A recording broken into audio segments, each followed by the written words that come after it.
I'm now very pleased to introduce tonight's speakers, Jodi Kantor and John Palfrey. Jodi Kantor is a Washington correspondent for the New York Times and an alumna of Slate.com, having left Harvard Law School to join the then new online magazine back in 1998.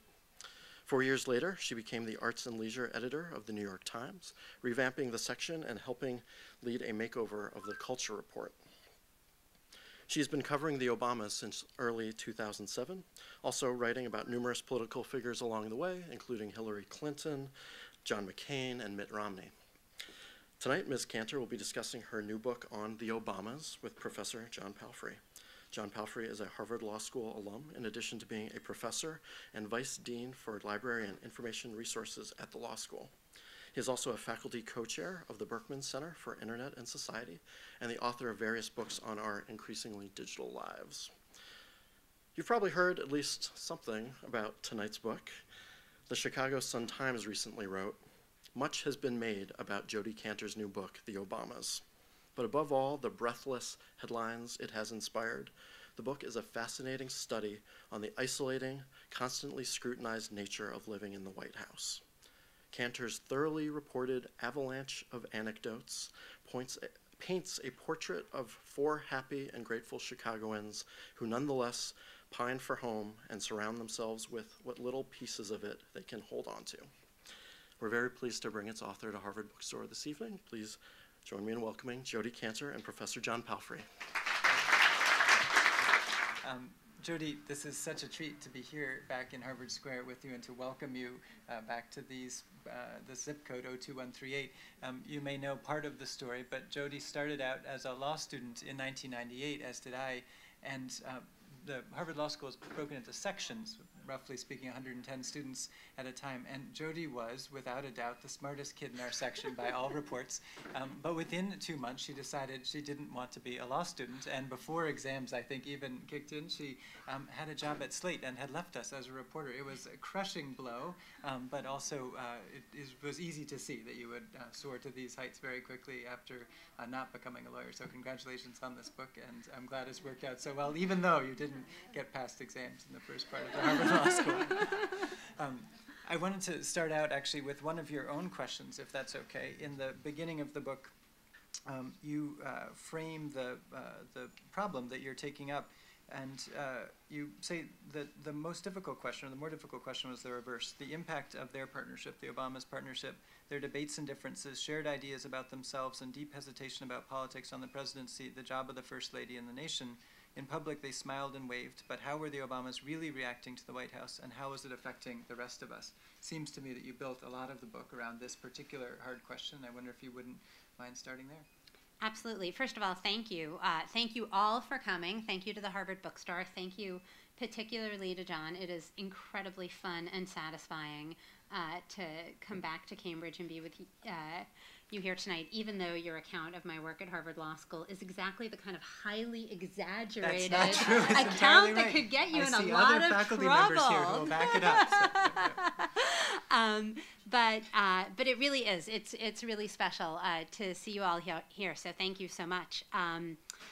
Yeah, you know, I wrote the book really because I wanted to capture something that I felt I couldn't really capture in 1,100-word stories for the paper, as much as I love writing for the New York Times. You know, when I started covering the Obamas in 2007, and what I really felt that I was watching was the transformation of two people into president and first lady, which is not something that happens on Inauguration Day in a flash, but is a really slow and I think in some ways very difficult process. And the things that I kept seeing, especially once I started doing some reporting in the White House, were how completely the presidency affects every aspect of your existence. I mean, you know, in my reporting, I learned that it affected, you know, the way people acted around Barack Obama, moment to moment, his basketball game, the Obama's relationships with their family members,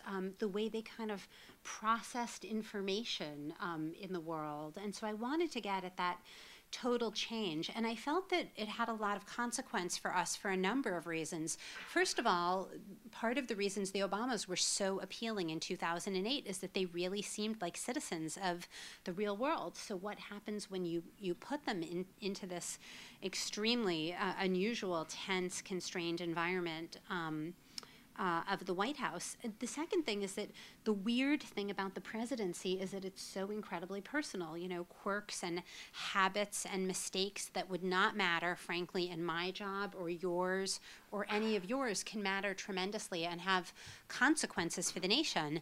And then there was this other thing I knew about the Obamas from the biographical reporting I had been doing on them for years, which is that they are two Harvard Law School trained debaters, essentially, and that their union and their partnership had been a kind of dialectic back and forth for years and years. And they had always been dealing with two questions. How much change can you accomplish through the political system, and how livable can political life be? And I began to see that in the White House, they were confronting these questions in a more intense and consequential way than ever before. And I also think that those are important questions. Like, the questions in their marriage are not petty questions. They're not questions exclusive to them. They're questions that that are really important to the way our society and our government functions. And so it was one of those things where I saw a story there, and I really wanted to see if I could find it.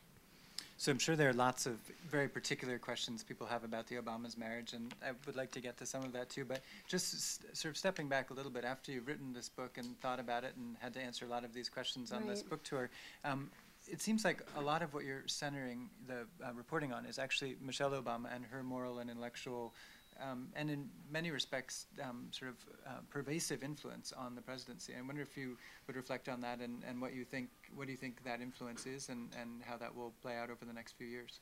She does. She is sort of the center of the book, and you could even argue that she walks away with it a little bit. I think for two reasons. I had to remind myself that it was called The Obamas when I came back to it. Yeah, no, there is a lot on the president there, but there were a couple of things. Especially basketball, that does get a lot of play.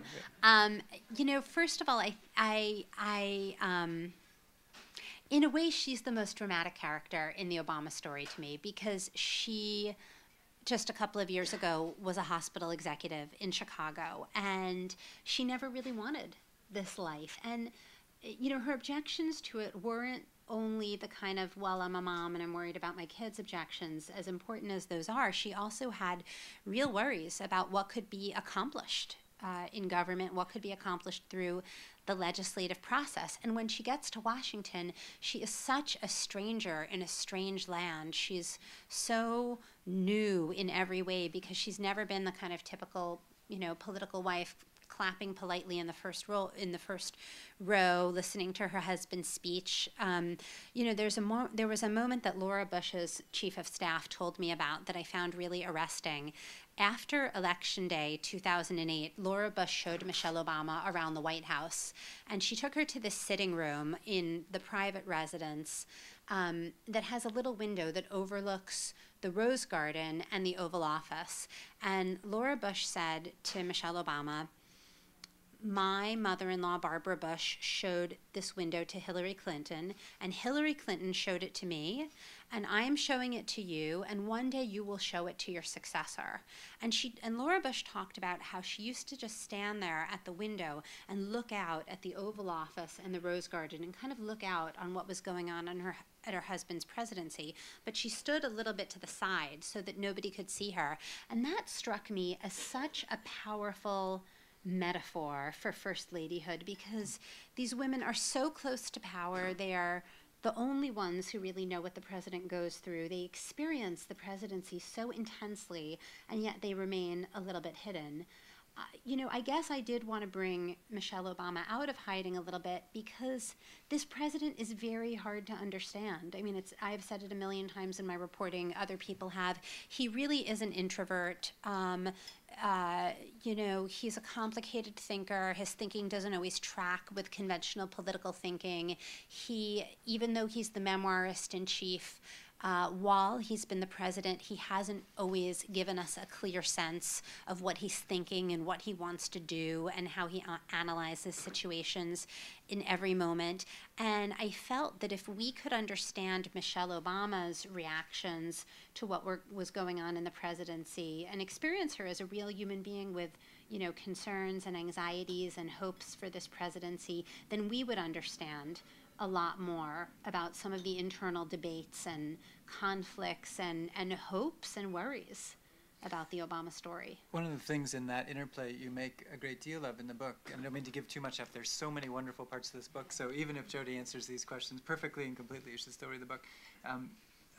So one thing you talk a fair amount about is the areas where Michelle Obama has an interest, and then areas where she plainly doesn't. And somewhat it divides, seems like, on foreign policy, domestic policy lines to some extent. And you talk some about the Let's Move initiative that she launches and the military families and so forth. But I wonder if you could expand on that in terms of what you, how that relates to the previous question in terms of where she does have an impact on the presidency and where you've seen her purposely step back.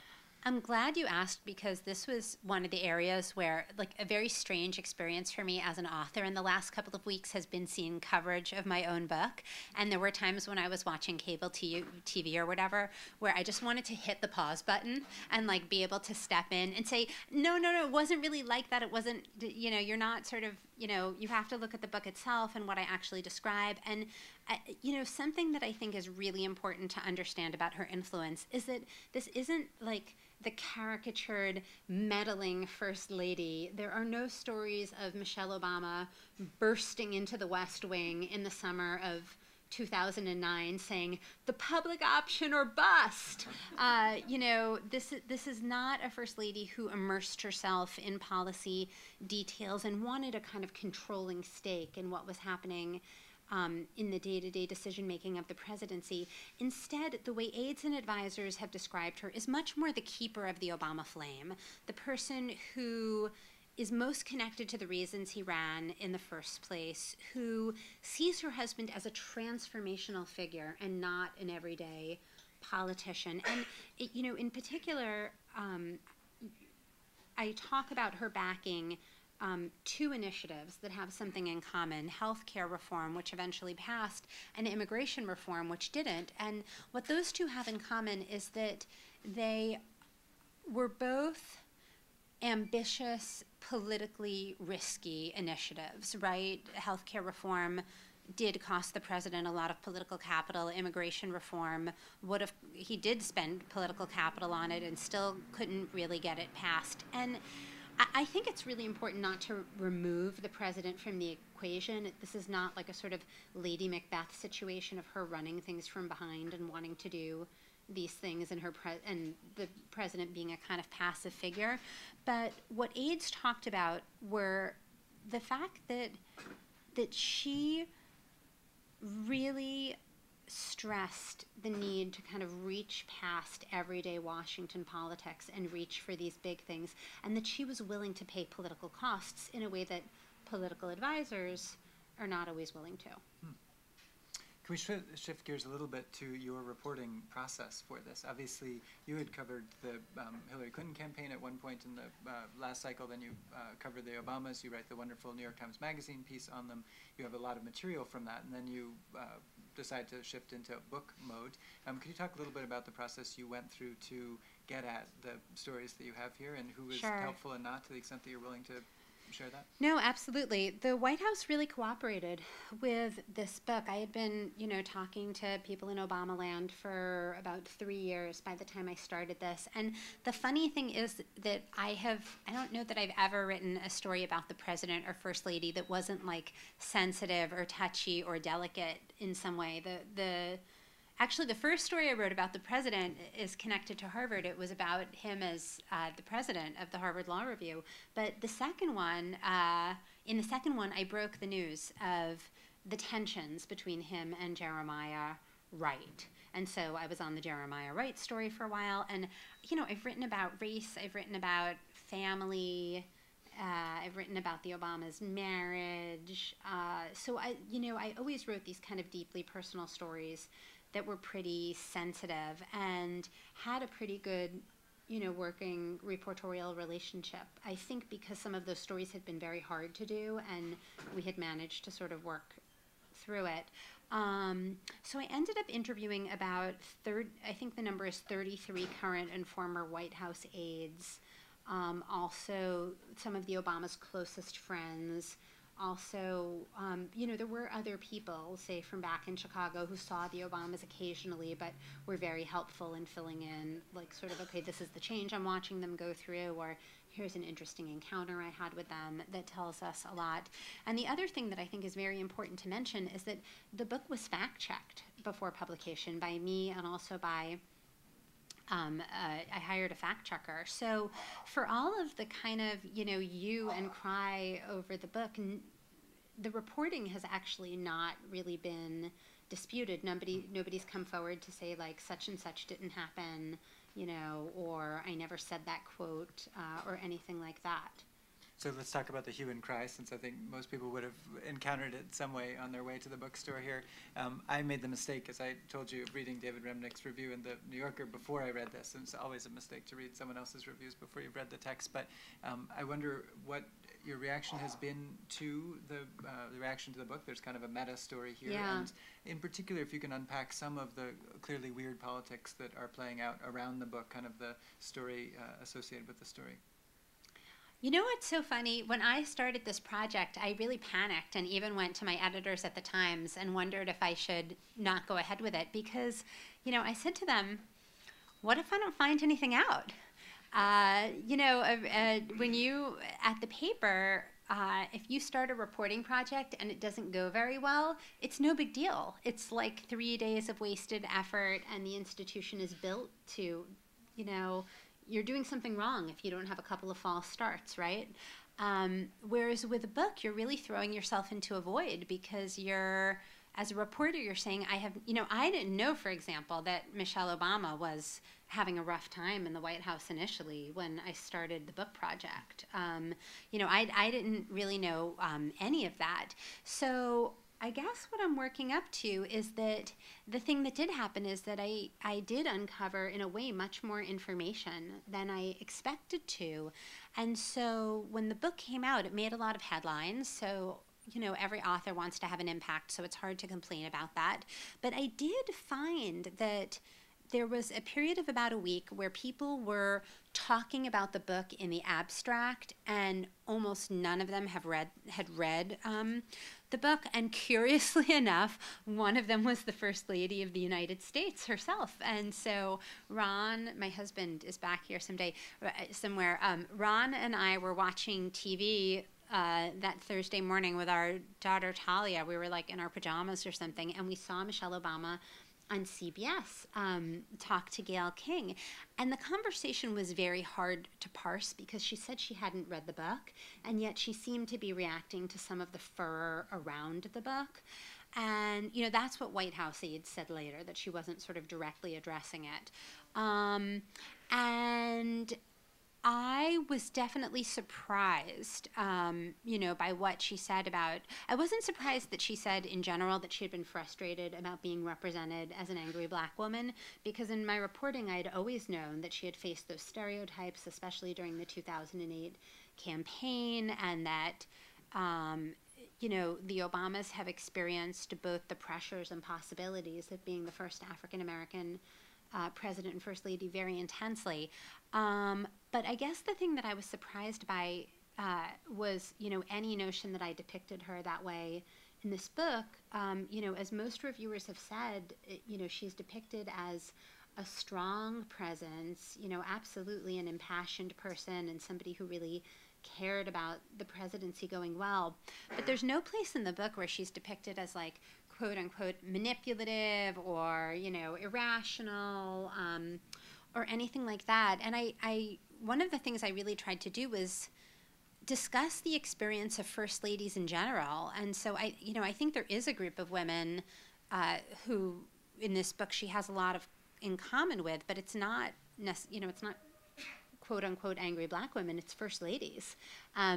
There's a story in the book about what happened when Rahm Emanuel made a deal for Michelle Obama to appear at a Florida event in exchange for a vote on an energy bill that was moving through the House. A very important piece of legislation, as most of you know. It ended up being this sort of half-born baby because it passed the House and not the Senate. And there was this congressman named Alan Boyd in Florida, a white congressman, who was going to vote no on the legislation. But he said he would vote yes if Michelle Obama came down to Florida and did an event with him. What sort of remained in the background is that Boyd had a potential black challenger in Florida. So for the First Lady to come down and do an event with him would be like a very important piece of political signaling. So Emanuel makes the deal and says yes without consulting Michelle Obama. And when she finds out, she's very frustrated. So when I told that story in the book, I also took care to research and tell another very similar story.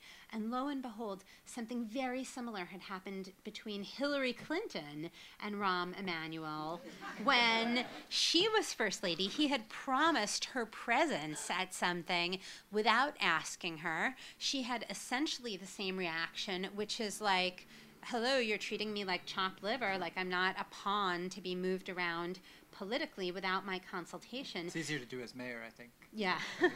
They completely had it out, actually. They had much more of a classic sort of, direct confrontation about it than Emanuel and Michelle Obama did. But part of what I was trying to say with stories like that is that there is so much that I found that she experienced that really did hold to the pattern, of her predecessors. And to me, that context was so important in establishing her not as a figure who is high maintenance, which is one of the pejoratives sometimes applied to political wives, but instead as somebody who was reacting as a lot of her predecessors did. So I have a couple more questions, then I want to open it up. So if you're thinking of questions, get them ready.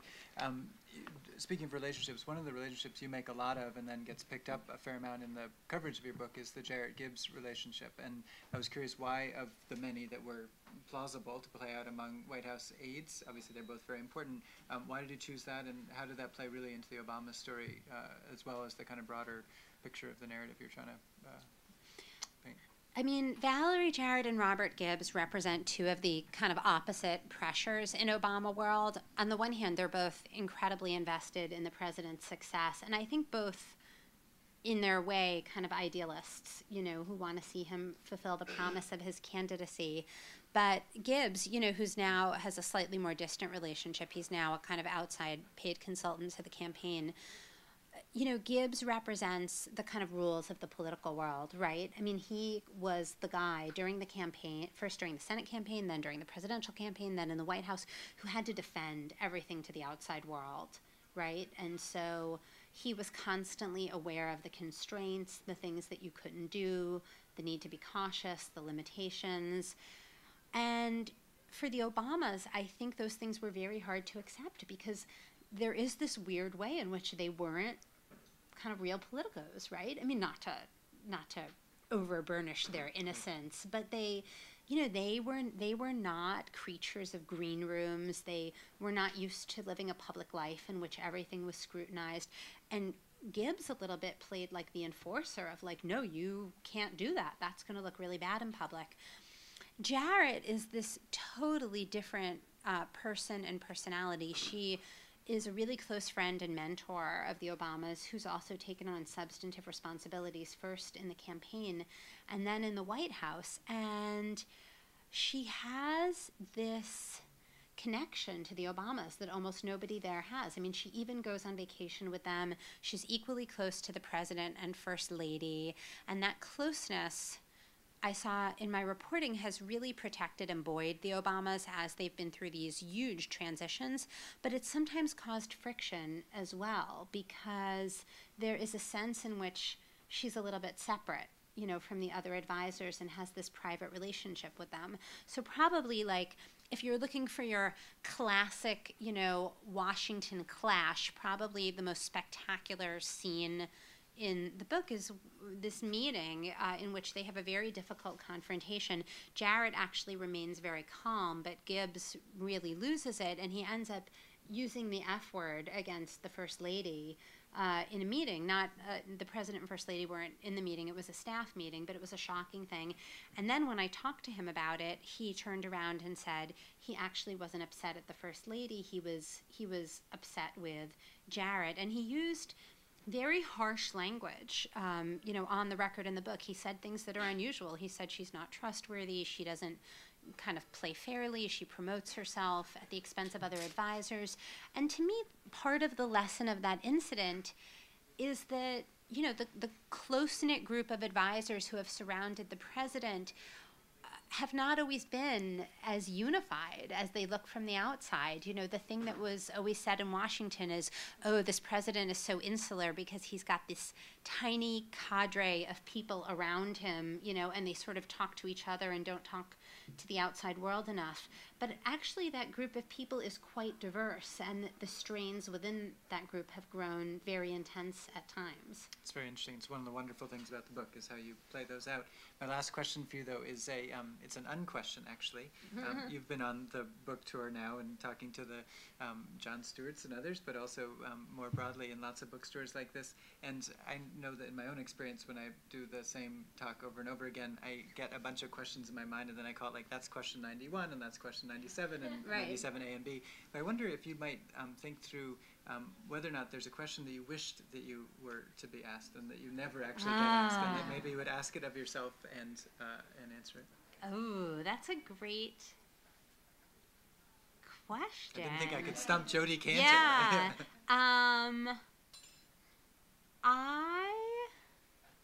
You can think about it if you want, and I can. Yeah, we might have to. We'll revisit. Okay. We'll. I want to give you a real answer, not a quickie. So let's come back But to you it. can see that we didn't actually plan all the questions Yeah. in advance.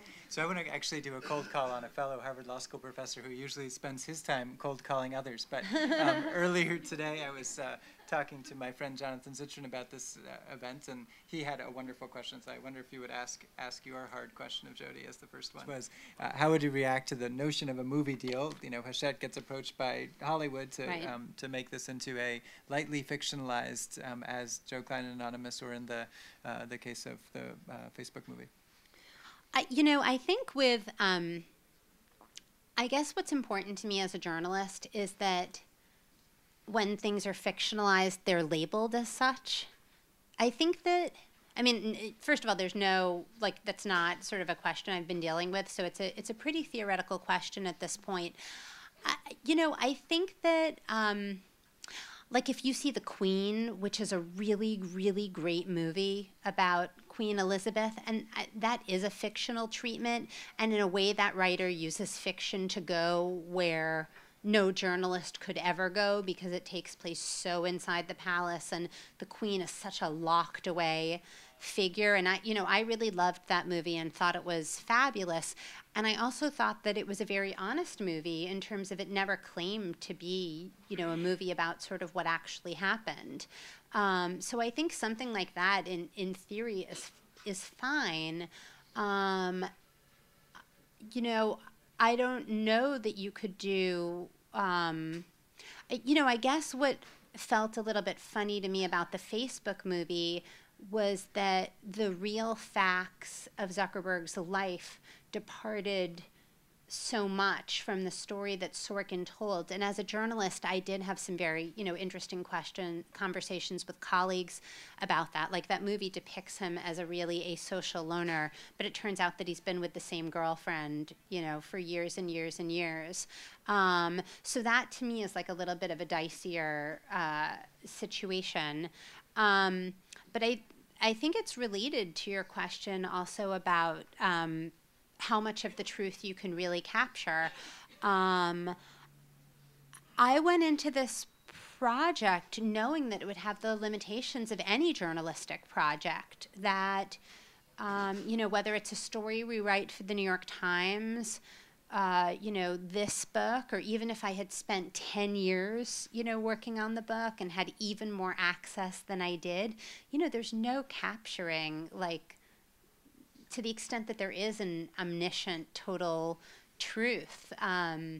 There's it's probably impossible to capture in some way. But the alternatives are not perfect either. Like if you look at one of the criticisms I got in the last couple of weeks is that essentially your book is not valid because you're not Michelle Obama and Barack Obama, and only their memoirs are the valid tellings of their stories. And so I couldn't say back to those people, so I will say to you all now, well, let me tell you, memoirs are a rather political genre. If you look at the memoirs that politicians write these days, they are not, once in a while you get a Katharine Graham, right, who wasn't a politician, she was more of a journalist, who writes a truly introspective memoir where she really lays it all on the table. But for politicians, it's almost impossible because memoirs are legacy-shaping exercises, and they have very difficult decisions to make in terms of how they're going to treat people. I mean, say you're the president, right? And you've got some key advisor who basically gave his or her life for you for, 5 or 8 or, or even 10 years. And this advisor really screwed something up that you are really mad about. Well, are you really going to take this person to task in your memoir? Because after all, they worked for you loyally for, 8 or 10 years. Or if you look at Clinton world now, they're endlessly doing these kind of symposia about how great, the presidency was, and these people become a kind of fraternity, right, with the presidential library and the reunions and et cetera, et cetera, et cetera. So I think the answer to that is that the coverage of any presidency is a team sport, and that and that this book is one of many that will be written about the Obama presidency, and and I look forward to the president and first lady's memoirs, and it really takes the entire body of work to really get at the complexity of it all. And that it takes a village, exactly. That team sport would certainly be basketball, if your book is to be believed. My favorite little tiny bit was the LeBron James note that he got picked, last or whatever within a presidential basketball game. Right. Sir, in the back. I'm just going to repeat briefly. The first question was, are you related to Mickey Kantor? No. And the second question, which will be answered, is where has the First Lady been on economic issues, in particular hiring of Tim Geithner and Larry Summers and so forth, and would a comparison to Eleanor Roosevelt make any sense?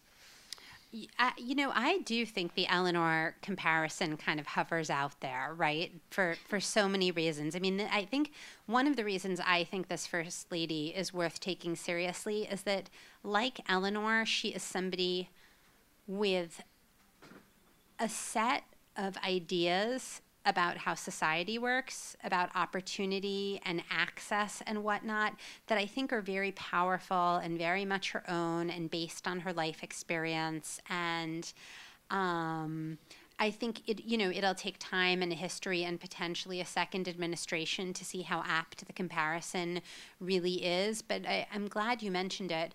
On economic policy, I'll give you my sense of where things are, but I want to stipulate that this is a little bit synthetic because it's not like that in my reporting I ever heard about, detailed conversations that Michelle Obama had about the economic team. But I will tell you that one consistent concern of hers was what story the administration was telling to the American people. From very early on in the presidency, she really worried that there wasn't enough clear narration going on, that there wasn't enough kind of clear storytelling about the economic moment we were in and what the administration was doing about it. Now, one reason that didn't happen is because, as we now know from other books, and this is in mine a little bit, the economic team was really divided, for really the first couple of years in the administration. To me, it's really only been since this fall that they've had a kind of clear economic message that, you can summarize pretty concisely. And so I think that was absolutely one of her concerns. So if I might just push you one little bit more along Yeah. those lines, one thing I've heard you talk about in other contexts is that your sense that Michelle Obama has a compelling social and political critique of her own. You answer the question really about communications on some level, which is another Right. thing you talk about in the book, that she's not so much in foreign policy, but she does hit some of the domestic issues, and she's got a lot to say about communications. But maybe just going back to the sort of political, social, what is her social critique that you think is sort of underlying the influence she has in this area? I think it's shared with the president, and I think it goes back really, really far in their relationship. You know, if you look at the Clinton marriage, it was always very political, right, in nature. They both wanted kind of a political power. And I don't think that that's the essential thing that the Obamas kind of wanted together from the beginning of their relationship. I mean, based on the conversations I've had, I think it's something more like the fact that they were both people who had spent time in very disparate places in society, right? I mean, they were both students here and at other prestigious universities, and yet the president grew up running barefoot in the streets of Jakarta, and the First Lady grew up on the South Side. And I think that the two of them together have this kind of shared belief that success is not a product of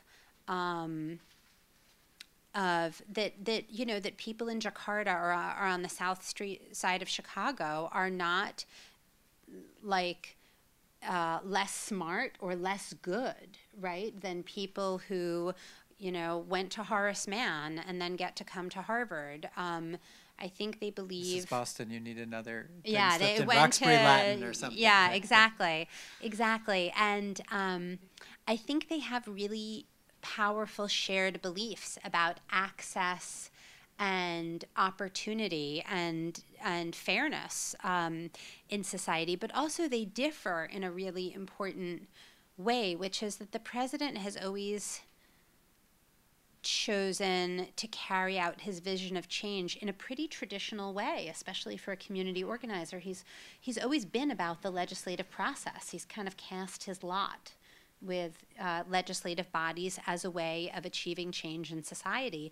And Michelle Obama never believed in that. I mean, she is on the record again and again saying, you know, I just don't think the political process is capable of accomplishing the kind of social change that I want to see. If you look at their time in Chicago when he was commuting down to Springfield, she really disapproved of Springfield because she would hear these stories from him about how good legislation vanished overnight or got loaded with political pork, and it was just so frustrating to her. So I think a really fascinating contrast between the two of them is with the healthcare overhaul and Let's Move. I think it's very significant that she developed Let's Move just when he was having a lot of difficulty passing the healthcare overhaul, because their end goals are not dissimilar, right? I mean, if we eliminated childhood obesity in this country, we would go a long way towards reducing heart disease, diabetes. People would spend less money on health care. The system would be less overburdened. We would have healthier Americans. And yet, you know, her kind of methodology with Let's Move is totally different. I mean, there is a legislative component, to be sure, with things like revising nutritional standards for school lunches, but it really has much more to do with going directly to the people, to doctors, building playgrounds, getting people to think about food and exercise differently. Just to restate briefly, the question was about the Halloween party and how it was reported, and in the context of the White House reaction to the book overall.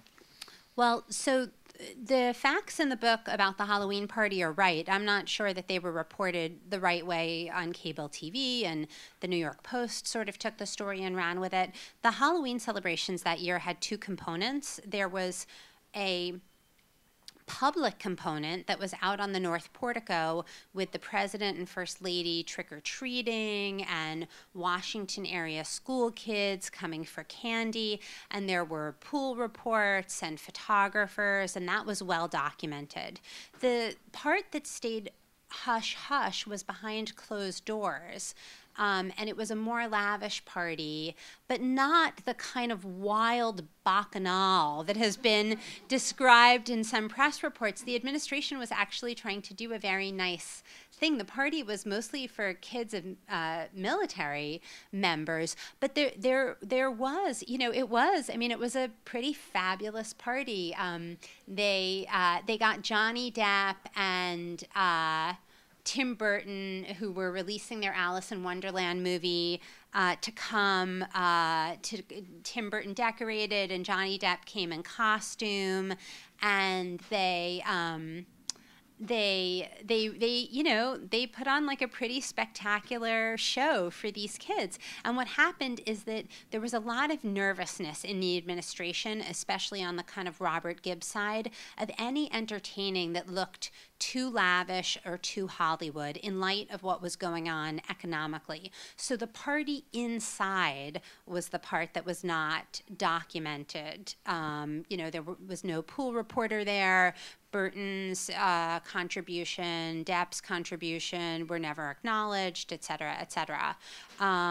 So the other thing that I think is really lost in that story is that when I tell the story in the book, it's actually part of Michelle Obama's sort of change in her approach to First Ladyhood, because at that point, she's starting to leave some of the entertaining stuff behind, and she's starting to formulate Let's Move, and she's a couple of months away from making her plans on military families. So if you read it in the context of the book, the greater meaning of it is really that, she's beginning to see that this is not what her First Ladyhood is about, and that she wants more meaningful projects of her own. Yes, please. It's a hard question, though, to be clear, but thinking about your own legacy, Chafing, and your own relationship with the White House, and knowing that you will continue to be a political correspondent, how you think about that and how it has, in fact, if at all, affected how you framed any scenes. So the short answer is that I did not make any calculated decisions to keep certain things out of the book or to write about certain people in a more flattering way to preserve access. For a couple of reasons. One is that as a journalist, I feel I have responsibilities to so many groups of people. I have responsibilities to everybody I write about. I have responsibilities to my sources. But I really feel that my most profound responsibility is to all of you, is to people who are going to read the book. And so to sort of not be honest with you, I think is a big problem. It's part of the reason why we have a rule at the New York Times. New York Times reporters do not talk to presidents and first ladies off the record. Because we don't want, if we have time with a president or first lady, we think it's unethical, basically, to kind of hoard that, right? To do too much private, more than a minute or two of private chit chat, or you don't want to be the kind of journalist who tells a great off-the-record story about the president or first lady at a dinner party, but doesn't actually share it with readers. And I also felt that I had to write an honest book. I mean, I tried to do the same in my New York Times articles. I had to write what I was really seeing, even though some of the things you'll see in the book are painful and difficult. And then the last part of it is that I'm not sure that trick really works. That even if you were to withhold stuff or try to flatter people in print, that it would really work for two reasons. One of which is that there's so little access to begin with, right? I mean, presidents and first ladies almost never give searching, long, honest interviews about what they're experiencing. I am so lucky to have had that experience with the Obamas, in 2009, to have had it at all. I mean, when I work on the Long Run series at the New York Times, which is our biographical series on presidential candidates. We almost never get to interview them. The White House correspondents at the New York Times, the reporters who cover him day to day, they've sat down with the president once since inauguration, and if we don't get to do it, who gets to do it, right? So, and also with sources, I do think that if you kind of pull your punches and are not honest in print, you can have the opposite problem, right, of people respecting you less. I mean, I really did try to treat, everybody fairly and with dignity, and that's just sort of always the way I've tried to operate. But it's a great question. You know, the story of what happened to Obama's BlackBerry is, to me, one of the great metaphors of this administration, right? Because you guys know the story. Here is somebody who revolutionized online campaigning in 2008, who created a kind of web-based relationship with supporters that nobody had ever had before, and also had a BlackBerry and kept in touch with hundreds, if not thousands, of people during the campaign, which was a fabulous way of getting all sorts of feedback. And as you say, not everybody he kept in touch with was like politically correct, right? There were, all sorts of interesting, assorted and sundry figures who he talked to. So he gets to the White House. Because of legal and security reasons, he can't have a BlackBerry. He's given this kind of hack-proof military facsimile. It's what generals carry in Afghanistan. And he's only allowed to email with 10 or 15 people. And so, I think it really goes to the paradox of the presidency, which is the combination of power and powerlessness. I mean, how is it that the guy has the nation's nuclear codes, and yet we don't let him have the same BlackBerry that we would let a 17-year-old have? There are good reasons for that, Jodi. But then, just to answer the question more fully, is that so I think that, and by the way, that's part of why I wrote. I want to borrow your book in a sec. That's part of why I wrote in such detail about the isolation of the modern presidency, which is worse even than it was. To me, it's really a post-September 11th change. The Obamas are so much more restricted than even most of their predecessors have been. And, the book includes these maps and floor plans of the White House because I really wanted to show the intense confinement, not as a kind of lifestyle issue, but because I think it's connected to the substantive question of how did this guy who had such an electric connection with so many Americans in 2008 lose so much of that connection?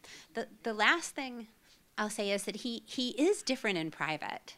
You'll see a chapter in the book about Obama when he's alone with his friends, and the Obama who is looser and funnier and more sarcastic and willing to say what he thinks is still there. He just shares that person with an extremely small group of friends.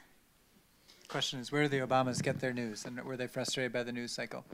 Yeah, super frustrated. You'll see example after example of it in the book.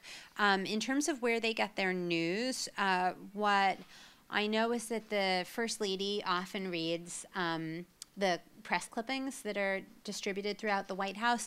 The president is a total news junkie. His deputy press secretary was Bill Burton, and Obama would sit there clicking on his BlackBerry, looking at the headlines on NewYorkTimes.com, and he would say to Bill, "What's in the news, Burton?" And Bill would be like, "You're looking at the New York Times," but he always wanted to know more. He wanted to know the next thing. Obama is very harsh in his critique of, cable TV and a lot of the sort of quick hit stories.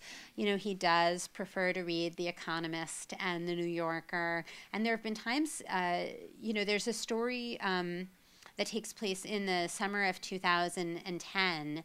He makes comments about the Islamic Center that may be built near Ground Zero. And what he says is that Muslims have the same constitutional right to build a house of worship as anybody else in the country.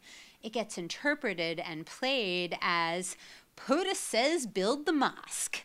And he was incredibly frustrated by that and wanted to keep going back to reporters to keep clarifying his statements. And I think has had it's always been a struggle for him. I mean, even in early debates, he had a lot of trouble getting his thoughts down to kind of soundbite length. So maybe I could turn to the previous question for your last question and comment. I guess the thing that I wish people ask me and that I hope people ask me in the future is that they really read the book, because what I think one problem with writing a book in this kind of news cycle is, and the reaction to this book is that the whole point of a book also is a book like this is to watch people change. I mean, to me, one of the revelations of the reporting was that I really felt I could document the effect of power on the Obamas, the effect of this environment, the way they were changing. And there were a lot of people who kind of read the first chapter or two, and I think maybe didn't... It's a good introduction. Thank you, but didn't necessarily realize that the Obamas you meet in the first few pages are very different from the Obamas you read, on page 300. So I'd say, as an author, what I'm most looking forward to is... I mean, these first few weeks are very exciting and heady, but my biggest wish is that, I hope you guys will read the book and that I continue to meet people even years later who say, oh, that thing really captured my attention or it reminded me of something. One thing that's been really a pleasure is being on Twitter, too, during this process and being able to mix it up with readers who do have reactions. So that was where I was going to end, actually, which was sort of a thank you to everyone for coming, but also to encourage you. You can read Jodi Kantor in almost any length, from the book length to the New York Times Magazine to the New York Times cover page story down to 140 characters at Jodi Kantor, and I encourage you to do so. To the Harvard Bookstore, Jeff in particular, thank you so much, and to Alex for hosting this event. And please join me in thanking Jodi Kantor.